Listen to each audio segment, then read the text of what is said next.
ഫേസ്ബുക്കും ഇൻസ്റ്റഗ്രാമും സ്ക്രോൾ ചെയ്യുന്ന സമയത്ത് നമുക്ക് ഏതെങ്കിലും ഒരു വീഡിയോ ഡൗൺലോഡ് ചെയ്യണമെന്ന് തോന്നിക്കഴിഞ്ഞാൽ വളരെ സിമ്പിളായി ഡൗൺലോഡ് ചെയ്യാൻ പറ്റിയ ഒരു ആപ്ലിക്കേഷനാണ് നമ്മൾ ഇന്ന് ഈ ഒരു വീഡിയോയിലൂടെ പരിചയപ്പെടാൻ പോകുന്നത്. നല്ല ഹൈ ക്വാളിറ്റിയിൽ തന്നെ നമുക്ക് വീഡിയോസുകൾ ഡൗൺലോഡ് ചെയ്യാൻ വേണ്ടി സാധിക്കും. വാട്ടർമാർക്കോ മറ്റു കാര്യങ്ങളോ ഒന്നുമില്ലാതെ തന്നെ പ്ലേ സ്റ്റോറിൽ 4.7 റേറ്റിംഗ് ഉള്ള ഒരു അടിപൊളി ആപ്ലിക്കേഷനാണ് നമ്മൾ ഇന്ന് ഈ ഒരു വീഡിയോയിലൂടെ പരിചയപ്പെടാൻ പോകുന്നത്. ഒരുപാട് പേര് ചോദിക്കാറുണ്ട് നമുക്ക് ഫേസ്ബുക്കിൽ നിന്നും ഇൻസ്റ്റഗ്രാമിൽ നിന്നൊക്കെ ഡൗൺലോഡ് ചെയ്യാൻ പറ്റിയ ആപ്ലിക്കേഷൻ ഉണ്ടോ എന്ന്. അപ്പോൾ നല്ലൊരു ആപ്ലിക്കേഷനാണ് നമ്മൾ ഈ ഒരു വീഡിയോയിലൂടെ പരിചയപ്പെടുന്നത്. അപ്പോൾ ഇതെങ്ങനെയാണ് ഇൻസ്റ്റാൾ ചെയ്ത് ഉപയോഗിക്കാമെന്ന് വീഡിയോ കൊണ്ട് മനസ്സിലാക്കാം. അതിനായിട്ട് നിങ്ങൾ ആദ്യമായിട്ട് ചെയ്യേണ്ടത് നിങ്ങളെ പ്ലേ സ്റ്റോർ ഓപ്പൺ ചെയ്യുക എന്നുള്ളതാണ്. ആപ്ലിക്കേഷൻ ലിങ്ക് ഞാൻ ഡിസ്ക്രിപ്ഷനിൽ ആഡ് ചെയ്യാം. അവിടെ വന്നുകൊണ്ട് നിങ്ങൾക്ക് ഡൗൺലോഡ് ചെയ്യാവുന്നതാണ്. ഞാനിവിടെ പ്ലേ സ്റ്റോർ ഓപ്പൺ ചെയ്യുകയാണ്. ഇവിടെ സെർച്ച് ബാറിലായിക്കൊണ്ട് നിങ്ങൾ എന്ത് ചെയ്യാം, മീഡിയ സേവർ എന്ന് ഇതുപോലെ സെർച്ച് ചെയ്ത് കൊടുക്കാം. ഓക്കെ, അപ്പോൾ മുകളിൽ തന്നെ വരുന്ന ഈ ഒരു ആപ്ലിക്കേഷനാണ് മീഡിയ സേവർ. കണ്ടില്ലേ, ഓൾ വീഡിയോ ഡൗൺലോഡർ എന്ന് പറഞ്ഞുകൊണ്ട് ഈ ഒരു ആപ്ലിക്കേഷൻ നിങ്ങൾ ഡൗൺലോഡ് ചെയ്യുക. 4.8 ആണ് ഇതിൻ്റെ റേറ്റിംഗ് വരുന്നത്. അപ്പോൾ ഈ ഒരു ആപ്ലിക്കേഷൻ ഇൻസ്റ്റാൾ ചെയ്തിട്ട് നിങ്ങൾ എന്ത് ചെയ്യാം, ഓപ്പൺ കൊടുക്കാം. ഓപ്പൺ കൊടുത്തു കഴിഞ്ഞാൽ ഇതുപോലെ വരും. ഇവിടെ നിങ്ങൾക്ക് ലാംഗ്വേജ് സെലക്ട് ചെയ്യാനുള്ള ഓപ്ഷൻ മാത്രമായിരിക്കും വരുന്നത്.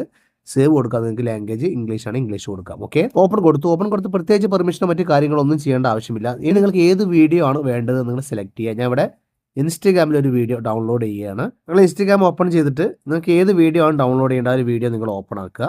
ഇതിൻ്റെ ഷെയർ ബട്ടൺ ക്ലിക്ക് ചെയ്തുകൊണ്ട് നമുക്കിവിടെ കോപ്പി ലിങ്ക് എന്ന് കാണാൻ വേണ്ടി സാധിക്കും. ഇതിൽ ക്ലിക്ക് ചെയ്ത് കൊടുക്കുക. അപ്പോൾ ഇവിടെ ലിങ്ക് കോപ്പി ആയിട്ടുണ്ട്. ഇനി നേരെ ബാക്കിലേക്ക് വരാം. ഇനി നമ്മളിപ്പോൾ ഡൗൺലോഡ് ചെയ്തിട്ടുള്ള മീഡിയ സേവർ എന്ന് പറയുന്ന ഈ ഒരു ആപ്ലിക്കേഷൻ ഓപ്പൺ ആക്കുക. ഓപ്പൺ ചെയ്ത് കഴിഞ്ഞാൽ തന്നെ ഓട്ടോമാറ്റിക് ആയിക്കൊണ്ട് അത് ഡൗൺലോഡ് ആവും. നമ്മളൊന്നും ചെയ്യേണ്ട ആവശ്യമില്ല. ആ ഒരു ലിങ്ക് നമ്മൾ കോപ്പി ചെയ്ത് വെച്ചാൽ മതി. എന്നിട്ട് ഈ ഒരു ആപ്ലിക്കേഷൻ ഓപ്പൺ ചെയ്ത് കഴിഞ്ഞാൽ തന്നെ നമുക്കത് ഓട്ടോമാറ്റിക് ആയിക്കൊണ്ട് തന്നെ ഡൗൺലോഡ് ആവും. ഇനി ഇത് ഗാലറിയിൽ പോയി കഴിഞ്ഞാൽ നമുക്ക് ഈ ഒരു വീഡിയോസ് കാണാൻ വേണ്ടി സാധിക്കുന്നതാണ്. കാര്യം ഇവിടെ ഡൗൺലോഡ് ആവുന്നുണ്ട്. അപ്പോൾ പ്രത്യേകിച്ച് പെർമിഷനോ മറ്റു കാര്യങ്ങളോ ഒന്നും നമ്മൾ കൊടുക്കേണ്ട ആവശ്യമില്ല. ഇത് ഓപ്പൺ ചെയ്താൽ മാത്രം മതി. കണ്ടില്ലേ? അപ്പോൾ ഇതുപോലെ തന്നെയാണ് ഫേസ്ബുക്കിലും വരുന്നത്. ഫേസ്ബുക്ക് ഇതുപോലെ തന്നെ നിങ്ങൾക്കറിയാം.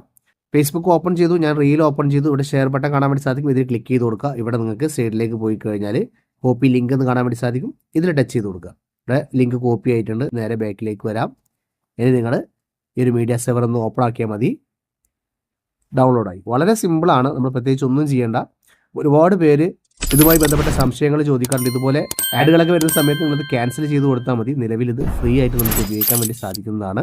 അപ്പോൾ കൂടുതൽ ബുദ്ധിമുട്ടോ മറ്റു കാര്യങ്ങളോ ഒന്നും ഇല്ലാതെ തന്നെ വളരെ സിമ്പിളായിട്ട് ഡൗൺലോഡ് ചെയ്യാൻ പറ്റിയ ഒരു ആപ്ലിക്കേഷനാണ് മീഡിയ സേവർ എന്ന് പറയുന്ന ഒരു ആപ്ലിക്കേഷൻ. വീഡിയോ യൂസ്ഫുൾ ആയെന്ന് കരുതുന്നു. ഇഷ്ടപ്പെട്ടാൽ തീർച്ചയായിട്ടും വീഡിയോക്ക് ലൈക്ക് ചെയ്യുക. അറിയാത്ത നിങ്ങളുടെ സുഹൃത്തുക്കളിലേക്ക് ഒരു വീഡിയോ ഷെയർ ചെയ്യാനും മറക്കരുത്. അപ്പോൾ ഇതുപോലെ ഇൻഫോർമേറ്റീവ് ആയിട്ടുള്ള മറ്റൊരു വീഡിയോയുമായി നമുക്ക് അടുത്തൊരു വീഡിയോയിൽ കാണുമ്പോഴേക്കും എല്ലാവർക്കും ബൈ.